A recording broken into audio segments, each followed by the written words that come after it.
చాలా ప్రదేశాల్లో మీరు సంచరించారు. చాలా ప్రదేశాల్లో విద్యను హ్మ్. అభ్యసించారు. హ్మ్. ఋషికేశ్ కానీ, హిమాలయాస్ కానీ, ఉత్తరకాశీ. ముంబై అవును. కానీ, హ్మ్. ఉత్తరకాశీ గానీ, హ్మ్. అంటే ఎక్కడ ఏ ప్రదేశంలో మీకు చాలా అనుకూలంగా అనిపించింది? అన్నిటికంటే నాకు ఉత్తరకాశీ చాలా అనుకూలం అనిపించింది. అది ఉత్ గంగోత్రికి దగ్గర ఉంటది. హుహు. గంగా నది ఒడ్డునే ఉంటాం మనం. హుహు. లేచి ఇలా చూసామంటే గంగా నది ఒడ్డునే. ఆ గంగా జ్ఞానగంగ అనుకోని మనం భావిస్తాం. కళ్ళు మూసుకుంటే జ్ఞానగంగ, కళ్ళు తెరిస్తే ఆ గంగాదేవి. దానికి చిహ్నంగా శివుడి యొక్క ఆ యొక్క జటల నుంచి వస్తది. నిజానికి అది ఇండికేషన్ టు జ్ఞానగంగ. ఓకే. అంతే హ్మ్. గదా! సో, చంద్రశేఖరుడు అంటే చంద్రుడు ఉంటాడన్నమాట. అది శాంతానికి ప్రతీక. హుహు. ఆ త్రిశూలం ఉంటది. 3 గుణాలు అతీతం అని అర్థం. 3 గుణాలు నాశనం త్రిపురాలు అంటాడు. త్రిపుర సంహారి అంటారు. అదే విధంగా ప్రతి జీవుడిలో ఉన్నటువంటి ఆ అహంకార జీవాత్మ దానికి కూరలు తీసిస్తే పాము దానికి చిహ్నం అన్నట్టు అహంకారానికి. కారులు కూరలు తీసిస్తే ఏముంటది? పడి ఉంటది. ఆభరణం అవుతదనమాట. నాగేంద్రారాయ, త్రిలోచనాయ, జ్ఞాననేత్రుడిగా. ప్రతి శరీరం కూడా లాస్ట్‌కి భస్మం అవుతది. భస్మధారి. హ్మ్. అందువలన శివ ఆ రూపం మనం దర్శిస్తున్నాం. నిజానికి శివ అలా ఉండడు. ఎందుకు చెప్పండి? ఎందుకు చెప్పండి? లయానాం లింగం ఉచ్యతే. శివకి రూపం లేదు. ఆ! శాంతం, శివం, అద్వైతం. అంతే. ఆత్మస్వరూపమే శివ. ఇక్కడ హ్మ్. శివకి రూపం లేదు. కానీ ఆ యొక్క తత్వానికి ఆ విధంగా మనం దర్శించాం. దేవునికి దేవ్ మహాదేవ్. तीनों लोकों के स्वामी वो भोलेनाथ हाथ जोड़कर श्रद्धा से झुकये माता అర బోలా హర హర మహాదేవ్ అని పాటలు పాడుతారు. మీరు సింగర్ కూడానా? నేను సింగర్‌ని కాదు. సింగర్‌నేం కాదు. కానీ మీరు మాట్లాడేటప్పుడు ఉన్న మీ స్వరము, మీరు శ్లోకం చెప్తున్నప్పుడు గాని, పాట పాడుతున్నప్పుడు గాని డిఫరెంట్‌గా ఉంది. అంటే మీలో ఉన్నటువంటి ఆ యొక్క ట్యూను ఎప్పుడైతే మీరు డివైన్‌కి కనెక్ట్ అవుతారో, మీరు నిజంగా దివ్యమైన గానం మీలో వస్తది. మీరు ఎక్కడ నేర్చుకోక్కర్లేదు. మనకు స్వరాలు రావు. ఏమీ రాదు. మీలో నిజంగా పూర్తిగా ఆ డివైన్ పవర్ కనెక్ట్ అవ్వండి. మీ నోటి నుండి దివ్యగానం వస్తది. చిన్న ఉదాహరణ చెప్తాను. శ్రీకృష్ణుడి చేతిలో ఏముంటదమ్మా? వేణువు. ఆ వేణువుకి ఎన్ని రంధ్రాలుంటాయి? ఓ 9 రంధ్రాల్లాగా ఉంటాయనుకోండి. ఓకేనా? హ్మ్. మీకెప్పుడైతే వేణువు మొత్తం ఎంప్టీగా ఉంటేనే ఆ యొక్క దివ్యగానం వస్తుందా? లేపోతే పూర్తిగా ఇసుక గాని, దూది గాని ఏదైనా నింపేసారనుకోండి గానం వస్తదా? ఎంప్టీ. అంటే, అంటే ఒక ఎదురు ఒక వేణువు నుండి ఒక దివ్యగానం రావాలంటే లోపలంతా ఎంప్టీ. సో, మనం కూడా పూర్తిగా బియ్యం బస్తాలు నింపుకొనొచ్చి నాలోకి కూడా దివ్యగానం రావాలంటే ఎట్టా వస్తది? You should empty first. Then yes. the Krishna will sing a song through you like a divine song, like a Bhagavad Gita. Okay. బావుంది. Hmm. సో, ధర్మో రక్షతి రక్షితః. Rakshitah. ప్రస్తుతం ఉన్న ఈ Hmm. స్థితిలో Hmm. ధర్మాన్ని రక్షించాలి అనంటే, Hmm. ప్రతి ఒక్కరు నిత్య జీవితంలో అవలంబించాల్సిన సూత్రాలు. సూత్రాలు ఏంటంటే ఫస్ట్ ఆఫ్ ఆల్ నాకంటే భిన్నంగా రెండోది ఏమీ లేదు. పరాయి వాళ్ళు ఎవరు లేరు. నేనే అందరిలో ఉన్నాను. అందరూ నాలో ఉన్నానని ఒక బేసిక్ ట్రూత్‌ని యాక్సెప్ట్ చేయాలి. తర్వాత ఒకటి గుర్తుంచుకోండి. మన గదిలో సుగంధం పెట్టినా అంతా వ్యాపిస్తది. దుర్గంధం వచ్చినా అంతా వ్యాపిస్తది. కాబట్టి మీ ఇంట్లో అయినా, మీ ఊర్లో అయినా, మీ రాష్ట్రంలో అయినా, మీ దేశంలో అయినా ఎవరైనా దుఃఖిస్తుంటే నువ్వు సుఖంగా అనుభవిస్తున్న నీ సుఖం అనేది ఊరికే ఊహ తప్ప నిజమైన సుఖం కాదు. అది రాక్షస సుఖం. రాక్షస ఆనందం అంటారు. అందువలన అందరూ సుఖంగా ఉంటేనే మనం నిజమైన సుఖము. అందరూ దుఃఖంగా ఉంటే అది నిజమైన దుఃఖమే. మనకి దుఃఖమే. కాబట్టి అందరి సుఖమే నా సుఖము. అందుకే సర్వే జన సుఖినో భవంతు అనే సూత్రం. దాన్ని యాక్సెప్ట్ చేయాలి. ఓకే. దుఃఖరాహిత్య స్థితిని పొందాలంటే? దుఃఖరాహిత్య స్థితి పొందాలంటే ఈ శరీరము నేను కాదు అని చెప్పడమే కాదు, శరీరాన్ని ఒక ఇన్‌స్ట్రుమెంట్‌గా శరీరానికి మీకు ఒక గ్యాప్ వచ్చేటట్లు మీరు అభ్యాసం చేయగలగాలి విచారణ ద్వారా. అంటే నా కారు ఉన్నది నేనున్నాను. నా కారుకి నేను గ్యాప్ ఉంది కదా! అలా ఉండకండి కొంతమంది కొత్త కారు కొనేటప్పుడు దాని మీద ఏమైనా చిన్న గీత పడిందనుకో, గుండె మీద గీత పడి అంటే అవును. కారు ఐడెంటిఫైయింగ్ ఎక్కువనమాట. శరీరంతో సమానం కారు ఆయనకి. అలా కాకుండా మీ శరీరానికి ఏ రోజైతే ఇది నేను వాడుకుంటున్నవంటి ఇన్‌స్ట్రుమెంట్ అని బలంగా మీలో నాటుకుపోయిన రోజున మీకెటువంటి ప్రాబ్లమ్ ఉండదు. ఈ దుఃఖం అనేది అసలు లేనే లేదు. దుఃఖం అనేది మీ భ్రమ. దుఃఖం అనేది లేదసల. ఆనంద స్వరూపులు మీరు. దుఃఖం అనేది లేదు. క్రియేటివ్ దుఃఖం. లైక్ ఎ సీరియల్ లాగా. ఎప్పుడూ కూడా ఆనందమయంగా ఉండడం, హ్మ్. ఆనందప్రదమైన జీవితాన్ని పొందాలి హ్మ్. అనంటే పాటించాల్సిన పొందక్కర్లేదు. పొందక్కర్లేదు. ఆ స్థితిలో మనకున్నటువంటి ఉన్నావంట. మనము మనకెప్పుడు కోరికలు వస్తాయి తెలుసమ్మా? నేనెవరో నాకు తెలీదు. కాబట్టి నన్ను మీరు పొగడాలని మీ నుంచి ఎక్స్‌పెక్ట్ చేస్తా. నన్ను ప్రైజ్ చేయాలి. కాబట్టి నేనేమో ధనం ఎక్కువ సంపాదించుకుంటే గొప్పోడినవుతానేమో. నా చుట్టూ జనముందు గొప్పోడినవుతానేమో. నాకు పెద్ద అధికారం ఉంటే గొప్పోడినవుతాను. ఇవన్నీ భ్రమలనమాట. ఎందుకు?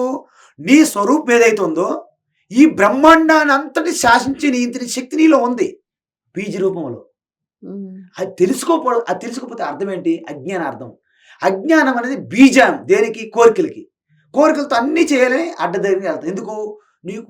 నువ్వు పెద్దోడినవ్వాలని భ్రమొచ్చింది కదా! అందుకే అధర్మంగానైనా సరే నీకు భయమనమాట ఇతరుల నుండి. నా పదవి పోతుందని భయమా లేదా? ఈ భయం వల్ల నువ్వు అన్యాయం చేయడానికి సిద్ధపడతావు. అధర్మం చేయడానికి సిద్ధపడతావు. కాబట్టి ద్వితీయాద్వై భయం భవతి. ఉదరమంతరం కురుతే అత తస్య భయం భవతి అంటారు ఉపనిషత్తులు. నీ లోపల చిన్న లేశమంతైనా నాకంటే భిన్నంగా ఉన్నారు అని భావన ఉంటే నీకు భయం స్టార్ట్ అవుతుంది. భయం స్టార్ట్ అయిందా అధర్మం స్టార్ట్ అవుతుంది. ఓకే. అంతా ఒకదానికొకటి ఇంటర్‌లింక్ అంటారు. ఎస్. అయం నిజో పరోవేతి. అంటే వీళ్ళు నా వాళ్ళు, వాళ్ళు పరాయి వాళ్ళు. ఈ భావన ఎక్కడి నుంచి వస్తుందంటే అల్ప బుద్ధి, పరిచ్ఛిన్న బుద్ధి అంటారు. దీన్నే frog in the well theory అంటారు. నూతిలో ఉన్న కప్ప నుయ్యే మహాసముద్రం అనే భావంలో మనం ఉంటాం. సో మనం కట్టుకున్న 4 గోడలు ఇదే మన సంసారం, ఇదే మన ప్రపంచం అనే భావంలో ఉంటాం. ఆ గోడలు బ్రేక్ చేయాలి. అప్పుడు ఈ ప్రపంచం అంతా నీదేరా. మీరు ఇలా ముడుచుకొని ఉన్నావు. ఈ వింగ్స్ ఒక్కసారి వదిలిపెట్టు. ఒక్కసారి స్వార్థం వదిలేసేయి. అందుకే మీరు మీ బిడ్డలకి ఎలాగైతే ఆలింగనం చేసుకుంటారో ప్రేమతో, పక్కింటి వాళ్ళని అదేవిధంగా అందరి బిడ్డల్ని మీరు ఆలింగనం చేసుకోగలరా మీ బిడ్డల వలె? అప్పుడు మీరు సామాన్య జనని నుండి జగజ్జనుడిగా మారిపోతారు. జగజ్జనని అంటే 10 చేతులు కట్టుకొని 10 అస్త్రాలు ధరించి అమ్మ భవాని, తల్లి భవానిగా అవ్వక్కర్లేదు. జగజ్జనని అంటే ఈ జగత్తంతటికి నేను తల్లిని అనే ఒక భావం మీలో కలిగితే మీ హృదయంలో ఆ ప్రేమ కరుణ పొంగి పొర్లిపోద్దనమాట సునామీలాగా. దాంట్లో ఈ యొక్క అన్ని కొట్టుకుపోతారనమాట. అందుకే ప్రతి ఒక్కరికి కూడా సహనం అవసరం. ఇప్పుడు ఎవరికి సహనం లేదు. సహనం లేదు. అందుకే అన్నిటికంటే పెద్ద వెపన్ ఏంటంటే మౌనం is the greatest weapon like ఏ బ్రహ్మాస్త్రం అని చెప్పారు సొసైటీలో. మౌనం వీలైనంత వరకు. అంటే ఎప్పుడు మౌనం పట్టించాలి? వీలైనంత వరకు స్మైల్ అనేది ఇదే నారాయణాస్త్రం. మౌనం అనేది పాశుపతాస్త్రం. స్మైల్ అనేది నారాయణాస్త్రం. నారాయణాస్త్రం అంటే రాంబాణం అనుకోండి. సో ఈ యొక్క స్మైల్ అనేది ఎవరు ఏమంటున్నా మీరు స్మైల్ చేస్తే వాళ్ళు మిమ్మల్ని ఏం చేయలేరు. మౌనం అంటే మాట్లాడకుండా ఉండడమేనా? కాదు. సో అలాంటి ప్రశ్నలు మీరు అడగాలి. డౌట్స్ ఇలాంటివి పెట్టుకోవాలి. చాలా మంది బయట ఇలాంటిలే మౌనం అంతే నోరు గట్టి పట్టేసుకొని సైగలు చేసుకొని కూర్చుంటారు. ఇది ఒక చిన్న ఉదాహరణ చెప్తాను. మలయాళ స్వామి పేరు మీరు వినుంటారు. మీరు వారి దగ్గర ఒక బ్రహ్మచారి ఉండేవారు. అంటే వాళ్ళు ఏంటంటే ప్రతిరోజు ఆ ఆశ్రమంలో మౌనం పాటించాలనేవారు. ఆ బ్రహ్మచారి మౌనం అనుకునే రోజున ఒక పేపర్ పెన్ పట్టుకునేవాడంట. రాయడం మొదలెట్టేవాడు. సైగలు శబ్దాలు అన్ని మొదలెట్టేవాడు. ఒకరోజు అన్నాడంట, మౌనం అంటే అది కాదు నాయన అన్నాడు. అంటే కేవలం నోరు అలా కట్టేసుకోవడం కాదు. కానీ చాలా మంది ఏమంటారు, నువ్వు మాట్లాడకు, కావాలంటే రాయి తప్పు అని అంటారు. మౌనం అంటే ఏంటి తెలుసా? మనస్సు ద్వారా ఈ వాక్ని బంధించాలి. ఇక్కడ బంధించడం కాదు, మనస్సు ద్వారా. అర్థమవుతుందా? అంటే మౌనం ఆత్మ వినిగ్రహ. అంటే ఈ మనస్సు ద్వారా వాక్ను బంధిస్తే దాన్ని మౌనం అంటారు. ఆత్మ వినిగ్రహం అంటే మనస్సు ద్వారా మీ ఇంద్రియాలన్నిటి బంధించాలి. దాన్నే ఏకాదశి వ్రతము అంటారు. ఏకాదశి అంటే తిండి తినకుండా ఉండడం అన్నది ఒకటే. చాలా మంది జ్యూసులు పలహారాలను తినడం మొదలెట్టారు ఎక్కువ. ఆ రోజు జనరల్ కంటే ఆ రోజు ఎక్కువ పలహారాలు జ్యూసులు తినడం వలన ఎవరైతే ఎక్కువ ఏకాదశి వ్రతాలు చేస్తారో వాళ్ళు లావు అయిపోతారని కంప్లైంట్ ఈ మధ్య. ఎందుకంటే మామూలు రోజు కంటే ఎక్కువ తినేస్తున్నారు ఆ రోజు ఈ పలహారాల పేరుతో. అన్నమానం తినడం లేదులేండి. విషయం ఏంటంటే ఏకాదశి అంటే అర్థం ఏంటంటే 5 జ్ఞానేంద్రియాలు, 5 కర్మేంద్రియాలు, మనస్సు బుద్ధి వాటికి అంతరింద్రియం అంటారమ్మా. అంతఃకరణం అంటారు. ఎన్ని అయినాయి మొత్తము? 11. మనస్సు బుద్ధి 2 కలిపి అంతరింద్రియం అంటారు. అంతఃకరణం లోపల ఉంటాయి కదా అంతఃకరణం. అవి 1. ఎన్ని అయినాయి మొత్తం? 11. ఈ 11ంటికి కూడా ఆ రోజు సెలవు ప్రకటించే హాలిడే. ఆడవాళ్ళకి ఆదివారం సెలవు అంటారు కదా. సో ఆడవాళ్ళకి ఆదివారం సెలవు అంటారు కదా. సో ఆ విధంగా ఈ 11ంటికి కూడా ఆ రోజు రెస్ట్, వ్యవహారం మీద, ప్రపంచం నుండి రెస్ట్ ఇచ్చి లోపల ఉన్నటువంటి నీ స్వరూప చింతన వైపు మళ్లించాలి. అంటే ఈ సమాజంలో ఎలా ఉంటుందంటే పొంగి పొర్లుతున్నటువంటి నది ప్రవాహం లాగా ఉంది. నీరు వేస్ట్ అయిపోతుంది సముద్రంలో కలిసి. దానికి ఆనకట్ట కట్టాలి, బ్రిడ్జ్ కడితే ఏమవుతుంది, పక్కన ఊలు ఉంచేస్తుంది. అప్పుడు మనం ఏం చేయాలి, కాలువలు సరిగ్గా నిర్మించి అప్పుడు అడ్డుకట్ట వేయాలి. సో ఈ మనస్సు కూడా ఈ శక్తి, ఈ ప్రవాహం లాంటిది, పొంగి పొర్లిపోస్తుంది. దాన్ని అడ్డుకట్ట వేయాలంటే నువ్వు ఇప్పుడు అంతా బిజీగా ఉన్నారు కానీ నీకే ప్రాబ్లం లేదు, అటు నుంచి ఆపిమంటాను, మళ్ళీ నేను చంపేస్తుంది. దాన్ని ఈశ్వర చింతన వైపు మళ్ళించండి అని చెప్పారు ఋషులు. అర్థమవుతుందా? కాబట్టి ఈ ప్రపంచం అంతా కూడా చుట్టూ నీరు లాంటిది అనమాట. నీరు మధ్య మనం ఉన్నాం. మన మనస్సు పాలు లాంటిది. పాలు నీళ్ళు కలుస్తాయి లేదా? అందుకే నువ్వు నేను ఫ్రెండ్స్, నువ్వు నేను ఫ్రెండ్స్. పాలు నీళ్ళు బెస్ట్ ఫ్రెండ్స్, కలిసిపోతాయి. కానీ నీటితో కలిసిపోయే ముందు మన మనస్సుని గనక వెనుకకు మరలించి ఆ ఈశ్వరుని చింతన వైపు పెడితే పాలు ప్రాసెస్ అయ్యి పెరుగయ్యి వెన్న అవుతుంది. వెన్న ఎవరికి ఇష్టం? కృష్ణుడికి. చూసారా చూసారా ఆయన ఏ విధంగా వాళ్ళని కన్ను కప్పి వాళ్ళందరూ కూడా తోడులుగా బాలకులందరూ కూడా గోపాలందరూ వెళ్ళి పైకెక్కి ఆ కుండ పగలగొట్టి వెన్న తింటారు.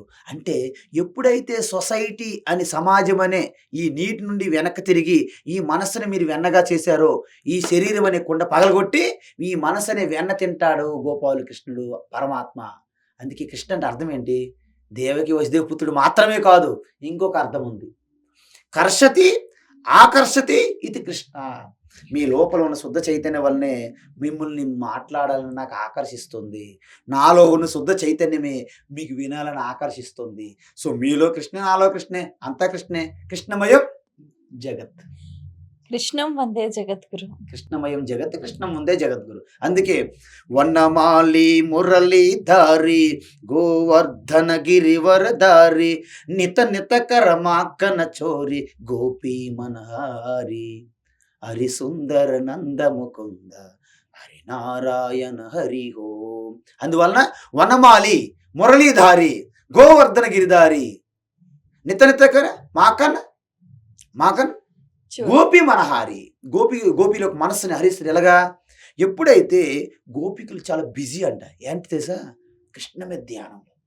ఒకసారి నారద మహర్షి వెళ్ళాడంట, గోపికలందరూ మీరు రండి, మీకు భక్తి గురించి చెప్తున్నానంట. నారద మహర్షి క్షమించండి అన్నాడు. ఎందుకు?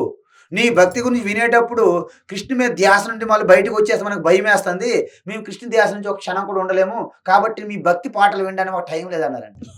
అయ్యో, దేవర్షి నారద అనుకున్నాడంటే, అయ్యో రామ, మీకంటే నేనే వెనకబడి ఉన్నట్టు అనిపిస్తుంది నాకంటే మీరు ముందు వరుసలో ఉన్నారు భక్తి పాఠాల్లో, మీకు నేనేం చెప్తాను? భక్తి యొక్క నిర్వచనం చెప్పాడంట. స్వస్వరూపానుసంధానం భక్తిరిత్యభిధీయతే. ఉత్తమమైన భక్తి ఏంటంటే మీ ఆత్మస్వరూపంతో కలవడమే ఉత్తమమైన భక్తి. తర్వాత మంత్రాలు, జపాలు, పారాయణాలు, అభిషేకాలు, ఈ వస్తువులు, ఇవి అవి నియమ నిబంధనలు, ఇవన్నీ సెకండరీ భక్తులు అనమాట. నెంబర్ 1 భక్తి మీ స్వరూపంతో మీరు అనుసంధానం, సర్వం మర్చిపోయి క్షణమైన చాలు, అది ఉత్తమ భక్తి. ఆ భక్తిని ప్రతి ఒక్కరు అవలంబించుకోవాలంటే ఏం చేయాలి? ఆ భక్తిని మీరు అవలంబించుకోవాలంటే ముందు మీరు బహిర్ముఖం ద్వారా కర్మ వ్యగ్రత నుండి మీరు కొంత రిటైర్మెంట్ ప్రకటించాలి. అంటే ఎప్పుడు కూడా పనులు చేసేటప్పుడు మీకు లోపలికి వెళ్ళిన కష్టం కదా. దాన్ని ఏం చేయాలంటే మీరు ఒకసారి స్టడీ చేయాలి. Break the routine. ఎలాగంటే ఇన్ని సంవత్సరాల నుంచి చేస్తున్నాను, ఇన్ని జన్మల నుంచి చేస్తున్నాను, ఇవేమైనా తరిగిందా? శాశ్వత ఫలం ఏమైనా వచ్చిందా? రిజల్ట్ తరగంది ఏమైనా వచ్చిందా? కాబట్టి దీనికంటే ఒక్కసారి అటువైపు కూడా మరలిద్దాం అనే ఆలోచన మీకు రావాలి, వైరాగ్యం రావాలి, విరక్తి రావాలి. ఇన్ని జరుగుతున్నా మనం విరక్తి రావట్లేదు. మన కళ్ళ ముందు అందరూ పోతున్నారు, అయినా నేను శాశ్వతం ఉండిపోతున్నాను భ్రమ. చాలా మందికి యక్ష ప్రశ్నలో మహాభారతం అడిగారట యుధిష్ఠిరుడికి యమధర్మరాజు యక్షుడిగా వచ్చి. ఈ ఆశ్చర్యమైన విషయం ఏంటి ఈ యొక్క ప్రపంచంలో అంటే, తన కళ్ళ ముందే ఎంతో మంది చనిపోతున్నప్పుడు కూడా నేను జీవితాన్ని బ్రతికిపోతున్నానే భ్రమ, అంతకుమించిన ఆశ్చర్యం ఇంకేం లేదన్నాడు ధర్మరాజు. అవునా కదా? అయ్యో పాపం చనిపోయాడు, ఈ లైన్లోనే ఉన్నాడు, తర్వాత ఈయన పోతాడు, కానీ ఈయన ఉండిపోతాడని భ్రమ. ఇప్పుడు బియ్యం బస్త ఉంటుంది, పైన బియ్యం ఈరోజు మీరు వండేశారు, లోపల బియ్యం కింద బియ్యం అంటేనంటే మీరు మీద ఉన్నామని గొప్ప అయ్యారుగా, మిమ్మల్ని తింటారు, వెళ్ళండి వెళ్ళిపోతే నీ బియ్యం అన్నయ్య అంట, రేపు మిమ్మల్ని తింటారుగా, మీరు మా వెనకే వస్తారుగా, మీరు ఎక్కడ ఉండిపోతారు అన్నయ్య అంట. సో మనందరం అలాగే లైన్‌లో ఉన్నాం. అందుకే మహాభారత యుద్ధంలో అర్జునుడు భ్రమలోకి వెళ్ళిపోయాడు. నేనే చంపేస్తాను, వాళ్ళని చంపేస్తారు. అయ్యా మూర్ఖుడా! ఈ శరీరాలు శాశ్వతం కాదు బాబు. ఈ బుడగల్లాంటివి వస్తుంటాయి, పోతుంటాయి, కొట్టుకుంటాయి, తన్నుకుంటాయి, కలిసిపోతుంటాయి. ఆత్మ నాశనం లేనిది. నువ్వు ఆత్మ, నేను ఆత్మ, వాళ్ళందరూ ఆత్మలే. వాళ్ళకి పుట్టుక మరణాలేమి లేవు. శరీరాలు పుడితే శరీరంలో కలిసిపోతాయి. అందువలన కాలంలో ఏది పుట్టిందో అది పోతుంది. మీకు ఒక్క చిన్న మెసేజ్ ఇవ్వాలి. ఇప్పుడు భజగోవిందం అనేది రాశారు శంకరాచార్య. ఆ. మా కురు ధన జన యౌవన గర్వం హరతి నిమేషాత్ కాల సర్వం అన్నారు. అంటే అర్థం ఏంటంటే, నేను ధనవంతుణ్ణి, నేను బలవంతుణ్ణి, నా చుట్టూ జనం ఉన్నారు, నాకు అధికారం ఉంది అని మోహంలో పడకు, భ్రమ పడకు. అవి క్షణంలో కొట్టుకుపోతాయి. అంతే. అందువలన మీకు ధనం ఉండడం తప్పులేదు, మీకు బలమో ఆరోగ్యం ఉండడం తప్పులేదు, మీకు జనం ఉండడం తప్పులేదు. కానీ అందులో అహంభావం, నేనే నాది అని అహంకారం తీసేసి నువ్వు జస్ట్ ట్రస్టీగా ఉండు, నీకేం ప్రాబ్లం లేదు. సాక్షిగా. సాక్షిగా. ఎందుకంటే కాలంలో వచ్చిన ప్రతి ఒక్కటి కాలంలో పోతుంది. అందువలన ఈ కాలాన్ని నమ్ముకొని నువ్వు ఈ జ్యోతిష్యుడి జాతకాలు జన్మకుండలను చూసి పెట్టి వేస్ట్. ఇవన్నీ కాలంలోనివే. కాబట్టి నువ్వు ఎవరిని పట్టుకోవాలి? పరమాత్మ. కాలానికి అతీతాన్ని పట్టుకోవాలి. కాలానికి కాలుడు ఎవరు? మహాకాలుని పట్టుకోవాలి. మహాకాలుని పట్టుకుంటే కాలుడు కూడా ఏం చేయలేడు. కాలుడు కూడా ఏమి అవ్వదు. పాపం యమధర్ముడు వచ్చి నీ దగ్గర చేతులు కట్టుకుంటాడు. ఏమ్మా ఇప్పుడు వస్తావా? హే షట్ ఆఫ్, టైం ఉందా మాకు, ఇంకా ఇప్పుడు వస్తావా, గెట్ అవుట్. మళ్ళీ యమధర్ముడు వెళ్ళిపోతాడు. ఎప్పుడు? మీరు మహాకాలుడు చుట్టాలైనప్పుడు. సపోజ్ ఇప్పుడు ఒక కానిస్టేబుల్ ఉన్నాడు, మీకు ఎస్పీ ఎవరు తెలుసు, ఏ చిన్న పొరపాటు కానిస్టేబుల్ వచ్చి ఎస్పీ గారు ఫోన్ చేయమంటారు. సర్లే అమ్మ హెల్ప్. ఎందుకు? ఎస్పీ మీ బంధు. ఎలా అంటే మార్కండేయ ఋషి అల్పాయుస్తో పుట్టాడు. ఆ తల్లిదండ్రులు కోరుకున్న వరం. అయితే చనిపోతానని భయంతో బాధపడతాడు తల్లిదండ్రులు. అయితే సరే నేను ఈశ్వరుని వదలను, నాకెందుకని ఆయన ఈశ్వరుని పట్టుకున్నాడు గట్టిగా ఆ లింగాన్ని. ఆ యమధర్ముని వచ్చి కూడా ఓడిపోయాడు. ఆయనకి వరం ఇచ్చాడు, నువ్వు చిరంజీవి భావ. మృత్యుని జయించాడు. ఆయన నుండే మృత్యుంజయ మంత్రము వెలువడింది. కాబట్టి మనం ఎప్పుడైతే మహాకాలుని పట్టేస్తామో కాలుని మరి ఏం చేయలేడు. అందుకే చంద్రశేఖరమాశ్రయే మమ కిం కరిష్యతి వయ్యమః అంటారు. ఆ చంద్రశేఖరుని ఆశ్రయిస్తే దేవునికి దేవ్ మహాదేవ్. చాలా సంతోషం అండి. మీ అమూల్యమైన సమయాన్ని కేటాయించి ఎన్నో విషయాలను వివరంగా మా అందరికీ తెలియజేసినందుకు ధన్యవాదాలు. హరి ఓం తత్సత్. సర్వం శ్రీకృష్ణార్పణమస్తు. వీక్షించారు కదండి, ఇది ఇవాల్టి మన ప్రత్యేకమైన కార్యక్రమం. మరో కార్యక్రమంలో మళ్ళీ కలుసుకుందాం. అంతవరకు సెలవు. నమస్కారం.